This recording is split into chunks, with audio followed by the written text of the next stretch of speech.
Love गुरु को सुन रहे हैं आप रेडियो सिटी पर। बातें हो रही हैं इश्क मोहब्बत की, रिश्तों की।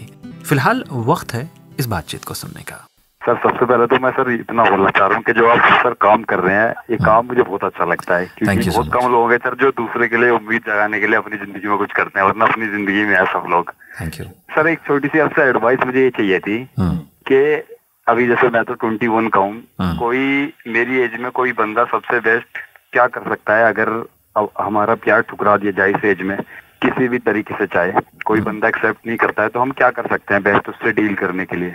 सर देखो, रिजेक्शन एक ऐसा लफ्ज है ना जो कि हम में से बहुत लोगों को समझ में नहीं आता। हम उसको एक हार या उसको एक फेलियर की तरह ले लेते हैं, ठीक है? बिल्कुल सर। लेकिन इसको ना कई बार ऐसा समझना जरूरी है कि जैसे हो सकता है कि आप नॉन वेजिटेरियन ना हो, फिर भी आपको जबरदस्ती नॉन वेजिटेरियन खिलाया जाए, फोर्स किया जाए, तो आपको अच्छा नहीं लगेगा। यू विल बी लाइक कि जब मुझे पसंद ही नहीं है तो मैं क्यों खाऊं, या क्यों मेरे साथ जबरदस्ती हो रही है। तो आपको इसको एग्जैक्टली ऐसे समझना होगा कि अगर एक इंसान आपके साथ एक रिलेशनशिप में आने को तैयार नहीं है तो ये सीधे सीधे सबसे पहले एक पसंद और नापसंद वाली बात है। और ये जो पसंद नापसंद है ये बहुत सारी बातों के आधार पर डिसाइड होता है। यकीन मानो, लुक्स भी मायने रखते हैं लोगों के लिए। पहली दफा किसी को देखते हो, उसका पहला इंप्रेशन क्या है, उसकी बात करने का तरीका क्या है, उसके साथ आपका तालमेल कैसा है। अगर दो लोग बहुत अच्छे दोस्त हैं तो कंपैटिबिलिटी क्या है क्या नहीं है, और कंपैटिबिलिटी नहीं होती या अंडरस्टैंडिंग नहीं होती, इस वजह से ही एक इंसान को लगता है कि नहीं, रिश्ता नहीं, मतलब प्यार मोहब्बत नहीं, दोस्ती तक चीजें ठीक है। बहुत बार ऐसा भी होता है कि एक इंसान की जिंदगी में अपनी कुछ बड़ी प्रॉब्लम्स होती हैं, कि जैसे बहुत लोगों को ये होता है कि नहीं, मेरे घर में तो ऐसा माहौल है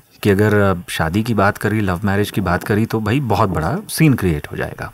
तो एक इंसान की अपनी जिंदगी में भी कुछ रिजर्वेशंस होती हैं। तो जब ऐसा कोई रिजेक्शन मिले ना, तो इन सब तमाम पहलुओं के आधार पर सोचो और ये सोचो कि रिश्ता जबरदस्ती का नाम नहीं है। ये एक वो एहसास है कि जब सामने वाला खुशी से बोले कि हाँ मैं भी आपके साथ रहना चाहता हूँ या चाहती हूँ, तभी तो एक रिश्ते में सुकून भी मिलेगा ना। तभी तो दोनों हाथ में हाथ डालकर शॉपिंग करोगे या साथ में बैठोगे, एक दूसरे को खाना खिलाओगे। लेकिन अगर एक दूसरे को लेकर पसंद ही नहीं होगी तो ये सब चीजें होंगी क्या? आप एक तरफा कहाँ तक जाओगे?